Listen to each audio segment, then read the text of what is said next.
ভেবেছিলাম মাকে সুন্দর করে মাদার্স ডেতে সারপ্রাইজ দেব, কিন্তু আমার কপাল এতটাই খারাপ যে কি আর বলি তোমাদের। আজকে ছিল মে মাসের 5 তারিখ। এবার বলি ঘটনাটা কি হয়েছে। মাকে না জানিয়ে মারই পছন্দ করে রাখা একটা কুর্তা সেট আমি কেন অর্ডার দিয়েছিলাম দেবো? মাদার্স ডেতে গিফট করব বলে। তারপর কি হলো সেটা তোমরাই কই? দেখো। দেখ, চিনতে পারছো না? তুমি চিনতে পারছো না? সারা মিশো ঘেটে ফেললা, তুমি চিনতে আসলে পারছো না আমি এটা যেই কি? প্রোডাক্টটা অর্ডার দিয়েছিলাম এতটাই খুলে দেখো। ডিফারেন্ট একটা প্রোডাক্ট আমি রিসিভ করেছি যে মা চিনতেই পারেনি। তাই সেই প্রোডাক্টটা আমি রিটার্ন করে দিয়ে আবার অর্ডার করে ফেলি।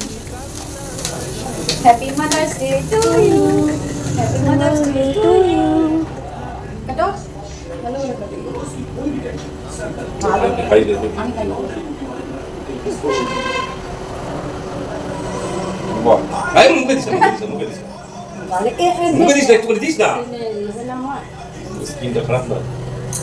তোমরা তো সকলে জানোই যে মাদার্স ডে ছিল কিন্তু মে মাসের 10 তারিখে, কিন্তু যেহেতু রিটার্ন করার পর আবার সেটা অর্ডার করতে হয়েছে তাই সেই দিনও কিন্তু আমার কাছে প্রোডাক্টটা ডেলিভার্ড হয়নি।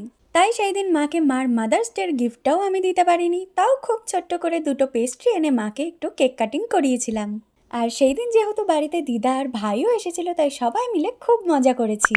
আর আজকে হচ্ছে মে মাসের 13 তারিখ, আর অবশেষে আমার কাছে মার মাদার্স ডের গিফটটা ডেলিভার্ড হয়ে যায়। আর মার বেশ পছন্দও হয়েছে। সারপ্রাইজটা গুছিয়ে না দিতে পারলেও আমি জানি আমার মা এতেই অনেক খুশি হয়েছে।